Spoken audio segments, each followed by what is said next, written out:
Palang Merah Indonesia atau PMI adalah sebuah organisasi perhimpunan nasional di Indonesia yang bergerak dalam bidang sosial kemanusiaan. PMI tidak memihak golongan politik, ras, suku, ataupun agama tertentu. Palang Merah Indonesia dalam pelaksanaannya juga tidak melakukan pembedaan, tetapi mengutamakan korban yang paling membutuhkan pertolongan segera untuk keselamatan jiwanya. Dalam melaksanakan aksi kemanusiaannya, PMI selalu memegang teguh 7 prinsip dasar Gerakan Internasional Palang Merah dan Bulan Sabit Merah, yaitu kemanusiaan, kesamaan, kesukarelaan, kemandirian, kesatuan, kenetralan, dan kesemestaan. Terdapat juga salah satu unit kerja yang bergerak di PMI, yaitu unit transfusi darah, merupakan salah satu unit kerja yang ada di PMI Kabupaten Garut. Tugas dan fungsi utama ialah meningkatkan derajat kesehatan melalui pengelolaan darah yang berkualitas, mewujudkan pelayanan penyediaan darah yang aman, tepat waktu, terjangkau, dan kesinambungan. Ayo ikuti saya, kita akan lihat bagaimana alur permintaan darah di PMI Kabupaten Garut. Pertama-tama, ketika datang ke kantor PMI Kabupaten Garut, kita membawa surat permintaan darah dan sampel darah pasien agar petugas bisa melihat jenis permintaan darah yang dibutuhkan. Kedua, surat permintaan darah dan sampel darah diberikan kepada petugas untuk dilakukan pengecekan kembali golongan darah dan stok darah yang tersedia. Yang ketiga, jika stok darah tersedia, petugas akan mengkonfirmasi kepada keluarga pasien atau petugas rumah sakit bahwa darah tersedia dan bisa dilakukan crossmatch selama 45 menit. Yang keempat, jika stok darah sedang kosong, petugas akan menyarankan keluarga pasien untuk membawa donor pengganti dengan golongan darah yang sama. Yang kelima, jika kita hendak mendonorkan darah, kita harus melakukan registrasi terlebih dahulu di meja pendaftaran pelayanan donor darah. Yang keenam, setelah melakukan registrasi, kita akan diarahkan ke ruang pemeriksaan.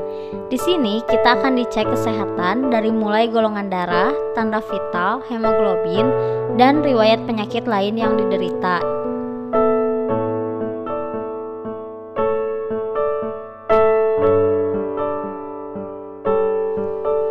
Yang ketujuh, setelah lolos pemeriksaan fisik, kita bisa langsung masuk ke ruang aptab untuk dilakukan tindakan aptab atau pengambilan darah oleh petugas. Pengambilan aptab bisa berlangsung selama 5-10 menit.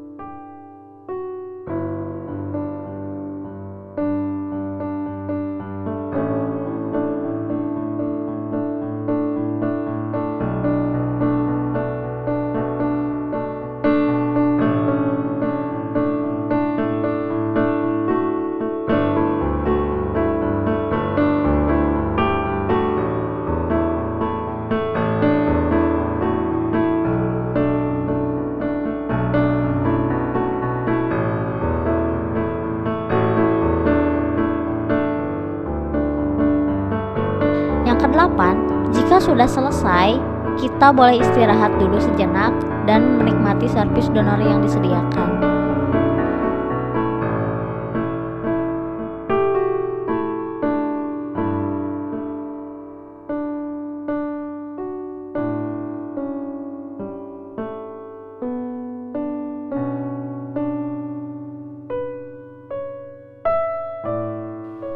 Sembilan, darah yang sudah didonorkan kemudian akan dimasukkan ke ruang laboratorium untuk dilakukan uji saring menggunakan jenis reagen CLIA yang sudah terjamin kualitasnya.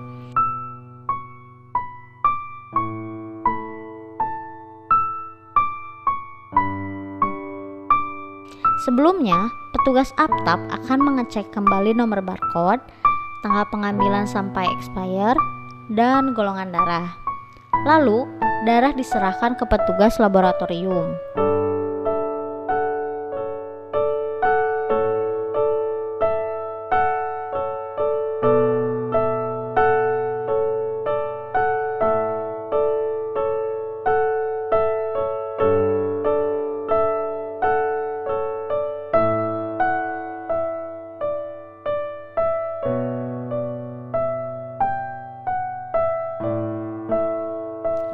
10.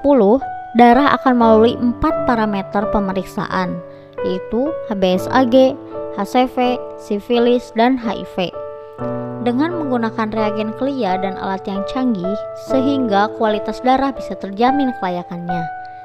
Jika lolos dari uji saring, maka darah bisa dilanjutkan untuk ROSMED, tetapi jika terdeteksi ada satu penyakit, darah akan dibuang.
Kemudian, setelah lolos uji saring selama 8 jam, selanjutnya darah pasien dan darah pendonor akan dilakukan crossmatch selama 45 menit untuk mencocokkan hasil guna mengetes reaksi transfusi. Dan yang terakhir, jika sudah lolos crossmatch, darah bisa didistribusikan ke rumah sakit untuk dilakukan transfusi kepada pasien yang membutuhkan. Nah, jadi begitulah alur proses permintaan darah di PMI Kabupaten Garut. Semoga bisa dimengerti dan dipahami oleh teman-teman semua. Marilah kita berlomba-lomba dalam berbuat kebaikan lewat aksi donor darah.